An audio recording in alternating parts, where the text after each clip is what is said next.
What is up, guys? Welcome into the underscore podcast. I am your host at Andrew Erickson underscore, and thanks for tuning in. We have a great episode lined up for you guys today. We are going to be talking about some players currently in the NFL, more specifically Leonard Fournette, and a couple of draft prospects, a couple guys I've been looking at, and specifically, we're looking at a couple different things, and I thought it'd be cool to kind of put a theme on today's show, and the theme is Teenage Mutant Ninja Turtles. So that intro was from one of the games, Turtles in Time, on the SNES Super Nintendo, and I recently have gotten a Super Nintendo Classic, which is something that I recommend that people go out and get because you can hack that thing and you can add a bunch of different video games to it. And, just yesterday I was playing Turtles in Time with my boys. So it's super fun. And that's the intro song right there. I used to love that stuff. So, and that's kind of giving us the theme for today. So I said, Leonard Fournette as a character of interest, as a player of interest. And that's kind of who we are going to be talking about a little bit for today. So, Leonard Fournette, obviously it relates back to Leo as the leader of the Teenage Mutant Ninja Turtles. And that's something that we as fantasy analysts need to figure out if Leonard Fournette is a guy that we need to buy into going into the 2019 season. Is he going to be a leader? Is he going to be the leader of the pack? Just like Leo is for the Teenage Mutant Ninja Turtles. So, without further ado, kind of diving into Leonard Fournette, and I've recently written an article about Leonard Fournette and kind of his 2019 fantasy outlook there on fantasydata.com, so you can find that on that website there. And so we're going to dive right into this right now. So essentially, Fournette in 2017 was actually really good. He was a really good running back, and he actually finished as the running back. I'm just checking my notes. He was an RB1. I believe he finished as the RB9. Yep, RB9 overall in PPR in 2017. And something that's overlooked about Leonard Fournette specifically is the fact that a lot of people don't think he's a 3-down back. Maybe he doesn't catch passes, things like that, but he really does, honestly. He runs passes, he catches passes, and he runs routes. So Fournette, like I said, RB9 in 2017. So that season, he led the running backs on Jacksonville in targets, receptions, receiving yards, and routes run in just 13 games played.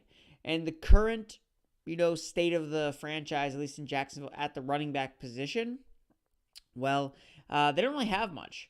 So TJ Yeldon and Corey Grant are both unrestricted free agents. They're both not signed yet, which is just kind of telling you the type of market that we are in at the running back position. Not really many people are kind of diving in to figure out, we want to have this guy at running back. People aren't really going out of their way to get those types of running backs. And the other running backs on the team are David Williams and Thomas Rawls. Boo-hoo. So what the thing with Fournette is, when he's healthy, he is a 3-down back, and the numbers kind of back that up. So even when Yeldon and Grant were healthy in 2017, Fournette still dominated touches in terms of passing game work and in the running game. And if you look forward to 2018, where basically he was kind of useless for the most part because he was hurt for most of the season. But when he did play, he was actually pretty good. So points per game basis, Fournette was averaging 15 fantasy points per game in 8 games that he ended up playing. It's pretty good. RB12 from a points per basis. And that was better than Philip Lindsay, 14.9, Marlon Mack, 14.8, and Aaron Jones, 14.3. So there is a lot of pessimism. That's a word. Opposite of optimism. Being a pessimist. There we go. But I'm not sure if that's really warranted, especially now that Leonard Fournette has escaped the wraths of Blake Bortles and has now Nick Foles at quarterback. And this makes a really big difference, and I think it's being overlooked. A lot of people don't really care about quarterback movement in free agency, and it makes a lot of sense because, the quarterback position from a fantasy standpoint is basically, it's super easy to replace you, and you don't really need to do much that analysis to basically tell you, I'll get this guy late and I'll be good to go. But what you've kind of found out is that with Nick Foles, Leonard Fournette is going to see much less men in the box. So let me dive in, and I gotta, attribute a lot of these statistics to NFL Next Gen Stats. They had a lot of good stats about 8-man boxes, and Leonard Fournette, to no surprise, saw a lot of 8-man plus in the box throughout his career so far in Jacksonville. So kind of starting with that, according to Next Gen Stats, so Fournette in 2018 saw 8-man plus men in the box on 35.34% of his carries. That was the third highest in the NFL behind LeGarrette Blount, 39%, and Royce Freeman, 36%. So it was actually worse in 2017 when Fournette saw stack boxes on almost 50% of his rushing attempts. So, Fournette has been kind of labeled as a plotter, as a compiler, and that kind of makes sense with the fact that, he just faced 8-man in the box every single time he rushes the ball, which is why his 3.7 yards per carry is kind of explained through that a little bit. No way. Of course he's going to struggle to, get chunk yardage, when he's facing so many guys in the box. And a lot has to do with Blake Bortles at quarterback. So what you remove Blake Bortles from the equation, you enter in Nick Foles, here's what you can kind of expect. So looking at the 8-man plus box, so in 2017 with the Eagles, Nick Foles took over for Wentz. And they also gained J.J. shortly after. So looking at the games that Foles had played with Nick Foles under center, when the primary running back had at least 10 carries, this includes the postseason. So basically looking at every Nick Foles start since becoming the starter in Philadelphia the last 2 seasons. So that a running back with 10 plus carries saw an 8-man plus box 21.62% of the time. So significantly down from the 35% plus that Leonard Fournette has been seeing consistently with in Jacksonville. And it wasn't only J.J., so this also included LeGarrette Blount, who I already alluded to earlier. Like, people were stacking the box against Blount last year because he's a plotter. But with Nick Foles, Blount saw 23% of the time an 8-man plus in the box. So even a guy that people know is going to run the ball still saw less of a box because of a threat like Nick Foles instead of somebody like Blake Bortles. Again, and this kind of remained the same in terms of 2018. So looking at the other mishmash of running backs from the Eagles, Josh Adams, Darren Sproles, Wendell Smallwood. So those guys, anytime those guys saw at least 10 carries, 5.25% saw an 8-man box. That is so low, super, super low.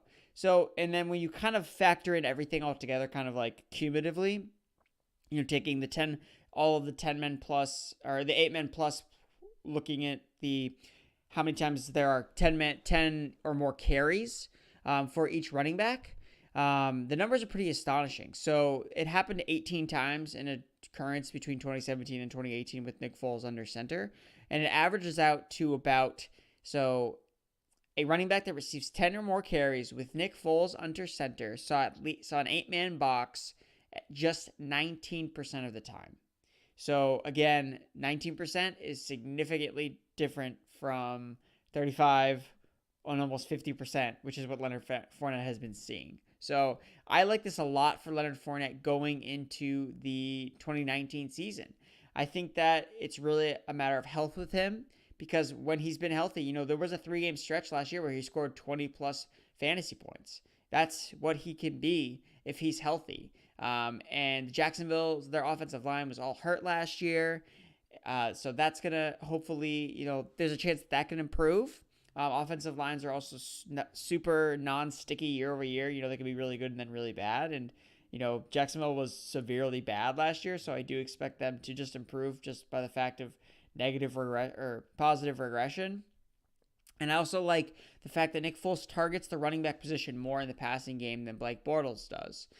So quick tidbit on that. So Foles, kind of looking at what Foles had done with Darren Sproles. Darren Sproles saw the third highest amount of targets in 2018 with Foles at quarterback. So again, another factor where right now the Jacksonville Jaguars don't really have a pass catching back. Yeah, sure they could draft one, but will he be as good as TJ Yeldon was? TJ Yeldon was pretty good in that role. And unless maybe Yeldon comes back to Jacksonville, which I think would hurt Fournette a little bit, just think about all the times you were able to stream Yeldon and how Yeldon was a fantasy asset last year.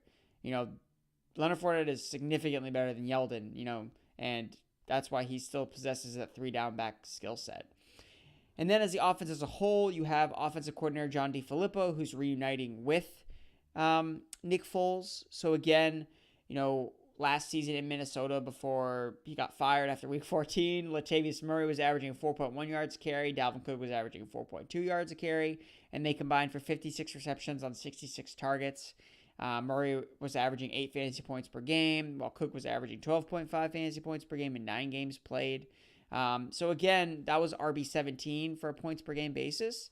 And you can see that there's a lot of reasons to like Fournette going into 2019.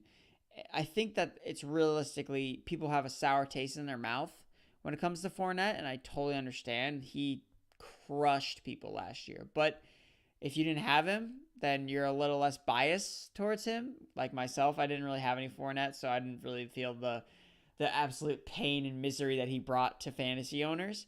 But in this case, you want to buy back in. He's a safe guy to buy back into, I believe, for the 2019 season. Not sure where he's going with ADP. Like I said, I hate ADPs and I try to avoid them at all costs. But yeah, go with your boy Leo. Maybe that's what we got to keep calling him, is Leo. Leo Fournette. Leo Foe. I like that. Let's go with Leo Foe. And I like the outlook with a quarterback that is much better than Blake Bortles. For how bad Bortles is, that makes Nick Foles that much better. Nick Foles doesn't need to be amazing. He just has to be comparable, which he can more than likely do as opposed to Blake Bortles. So I'm going to say buy back into Fournette because I think that he's a guy that you definitely need to get because he has a 3-down dynamic skill set with 3-down back ability. He catches passes. He doesn't need to come up the field. So even if you think Jacksonville's going to suck next year, it doesn't matter because he'll catch passes. And if they're winning, he'll rush the ball. That's what you need for running back position. You need guys that can do it all, and I think Leonard Fournette can do that in 2019. So that's the first turtle we're going to talk about here, Leonard Fournette. And I know it's a little bit of a stretch. You got Leonardo, Leonard. It's practically the same thing. But this next guy I'm going to talk about, oh, baby. So this guy is a player that I honestly found pretty randomly. So this guy's name is Raphael Leonard. And I'm going to be honest with you guys. I legit found him because I was doing this podcast in this video for specific. Oh my God, look at that. So if you're watching the video, you just saw a nasty stiff arm and him just have a long touchdown against Ole Miss. And essentially, if you guys check into the YouTube video, all he does is catch just DGAF balls. The quarterback just launches it up to him and it's just well, whatever. This guy, whoop, there we go. And touchdown. So this particular player, so Raphael Leonard, and again, that's literally how I found him. I was just trying to find players that had the names of the Teenage Mutant Ninja Turtles.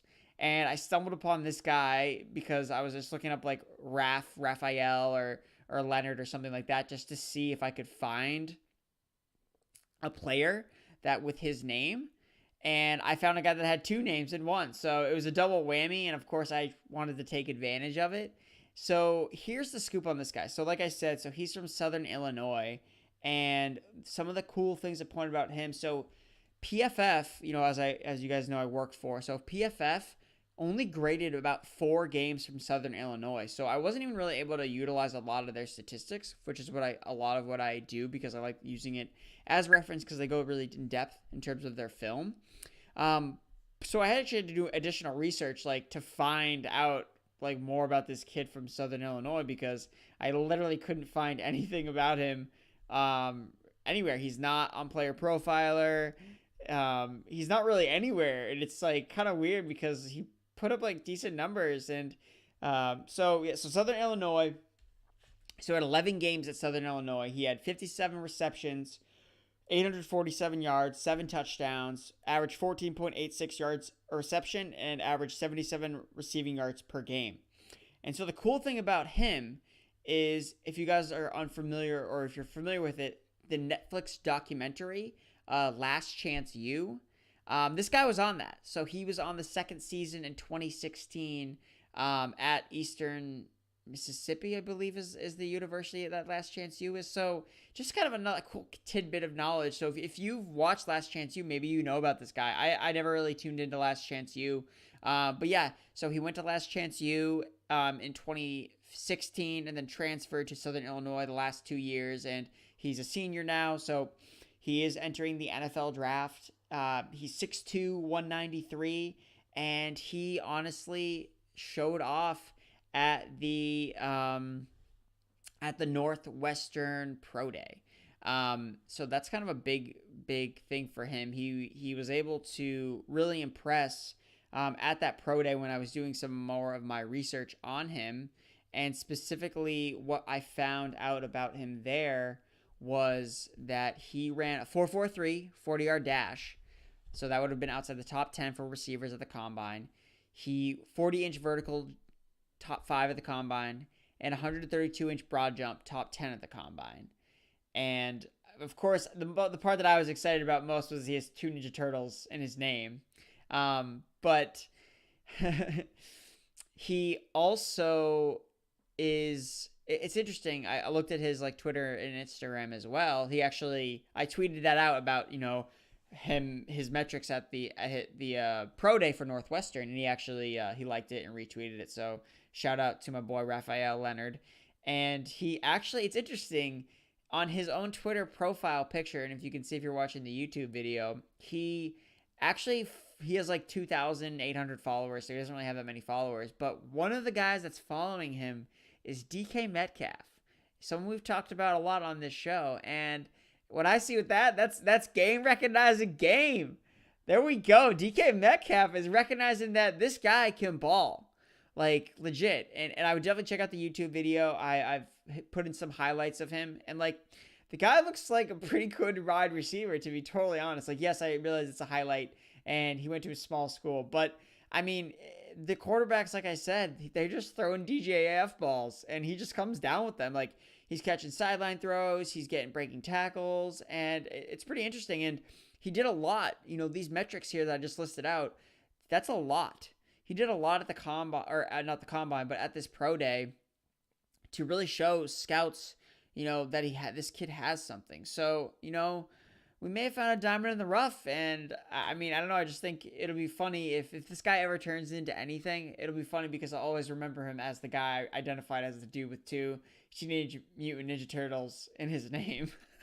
So, oh man. So yeah, go check him out. So it's at Ralph Leonard _. And of course, some guy tweeted at me, he was like, this Ralph isn't a turtle. It's like, dude, yes, I know that. So that guy got muted, of course, but I realized that, but like his name is Raphael. Like, that's literally his name. But I'm assuming that Ralph is a nickname for Raphael. I would assume. I don't know anybody personally. If your name is Raphael and if someone nicknames you Ralph, please, let me know so I can confirm that is a nickname.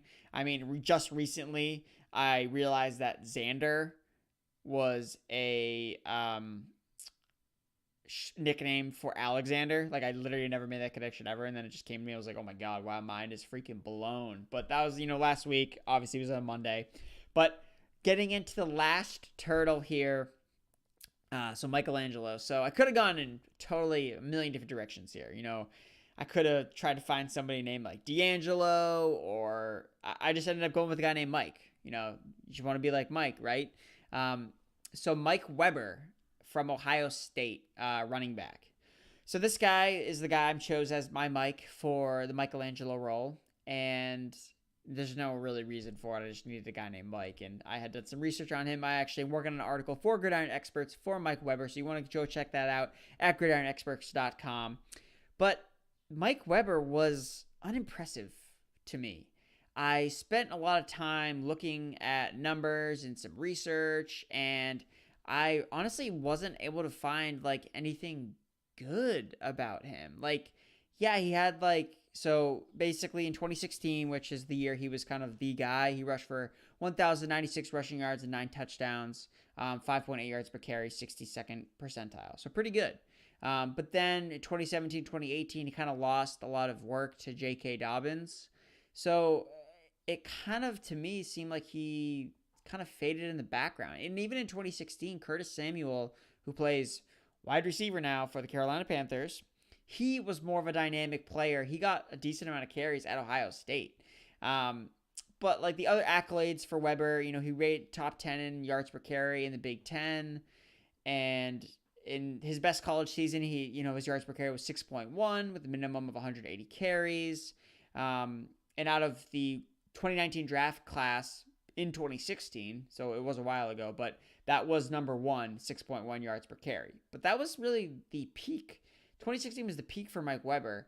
And some of the things that I didn't love about him, looking at the stats and looking at his film was, so accumulatively, he had 54 receptions for 297 yards and 1 touchdown at Ohio State.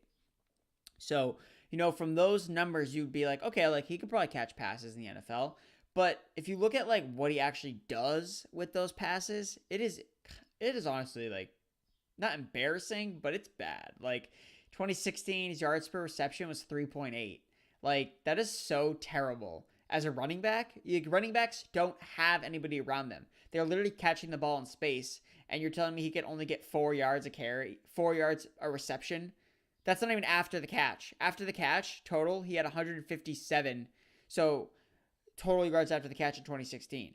And he had 2 first downs. 2! He got 2 first downs out of 31 targets. So, that ranked 52nd worst in the NCAA at running backs that received 31 targets. So not much of a dynamic player in the passing game. Realistically, it's like, hey, I catch the ball and fall down. That's Mike Weber. He also fumbles a lot. He had 10 fumbles at the collegiate level. 4 fumbles in his senior year, or his last season at Ohio State. And what's cool about that, he actually had the worst fumble grade by Pro Football Focus. With any running back in the 2019 class with a minimum of 170 carries. And so what you'll look at when you talk about running backs that fumble. So since 2015, I looked at every running back that fumbled 4 or more times in their last season. This is the list here. So you got Ralph Webb. Ralph Webb was also a possible guy I was going to talk about on today's show before I found the diamond in the rough, Raphael Leonard. So Ralph Webb, Jeff Wilson, Deontay Foreman, Dalvin Cook, Joe Williams, Marlon Mack, Corey Clement, Jerry McNichols, Alex Collins, Dwayne Washington, CJ Prosise, and Kenneth Dixon. So, Dalvin Cook has been the best out of all those guys, and Marlon Mack has been pretty good. I wouldn't say that we're totally all sold on Marlon Mack yet, but he's been good. But all those guys fumbled 4 or more times their last year at the collegiate level, and most of them are not good. And they kind of fit the role. And Jeff Wilson's an interesting guy because I think that guy is kind of comparable to Weber. And the fact that Weber does possess a 3-down skill set, kind of like a Leonard Fournette, like I talked about earlier, but he's just not good at anything in particular. Like his best strength is probably his speed. His 40-yard dash time was a 4.47, which ranked 81st, or that was 81st. He has 81st percentile speed score, and his 40-yard dash was 86th percentile. So he's a fast running back. I will give him that. But besides that, he doesn't really impress you. He's not really a special running back. He's just kind of another guy that, at worst, you don't have to take him off the field because he's not a liability anywhere. But he's just not. He doesn't possess that game-breaking upside that you'd want to get. He's just kind of a guy. He can follow an offense. So I do believe, he'll get drafted, but I can't imagine him, commanding any high draft capital because of just his lack of upside. Realistically with him, it's funny because I was on another podcast and I was mentioning that his best trait by Pro Football Focus, when he was the highest graded run blocker as a running back. So he's kind of helping the other guy do good. And this got me thinking to a perfect fit for him would be with the Dallas Cowboys, and just being basically Rod Smith 2.0 behind Ezekiel Elliott. So that's kind of what I see with Mike Weber is, he does possess a 3-down skill set, but he's probably just going to end up being a backup where he can fill in he can take in on a series, but he doesn't have to come off the field on 3rd down, because he can pass block. He can run block.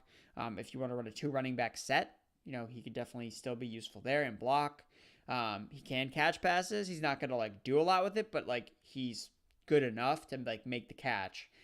He's not. I wouldn't say his pass catch ability is a weakness at all. Like someone like Jordan Howard, where they literally have stone hands.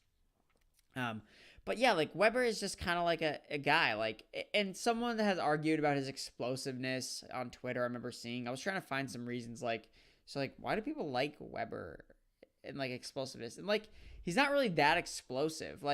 He's I described Damien Harris as more explosive, and realistically, their numbers weren't even that far off. But I would say Harris is still more of an explosive runner. So here are the kind of list of explosive numbers for Mike Weber. So in 2016, so this was, keep in mind, probably his best season as a pure running back, Weber had 14 rushing attempts over 15 yards. So that ranked 41st of all running backs with 180 carries. And Pro Football Focus has a breakaway percentage rating. So in that season, he ranked 35th. And the following seasons, it was more of the same, though. So in 2017, he had 7 rushing attempts over 15 yards. That ranked 124th of all running backs with 100 carries. His breakaway percentage was 52nd. And then in his last season, his breakaway percentage was 45th.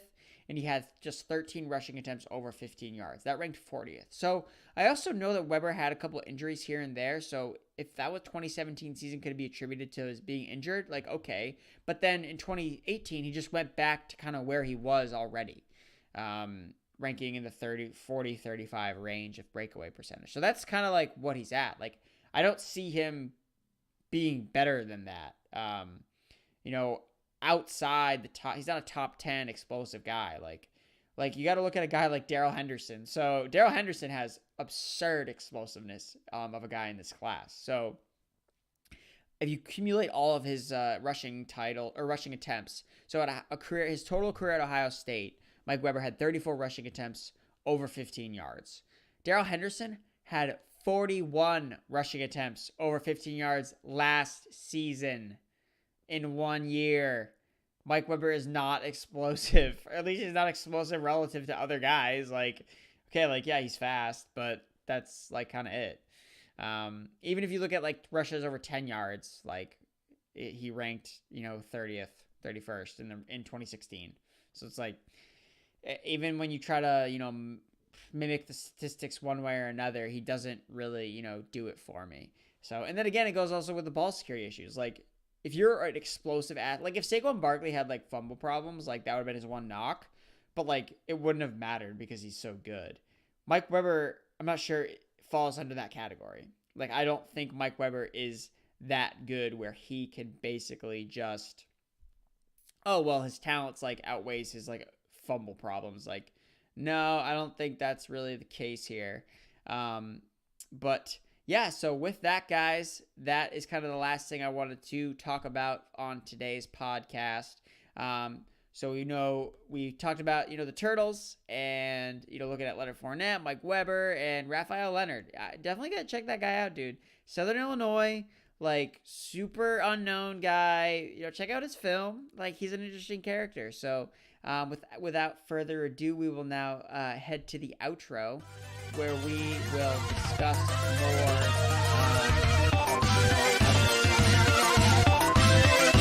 We want this outro song. There we go. Don't want to play the intro, it's the outro. But yeah, thanks for listening, guys, and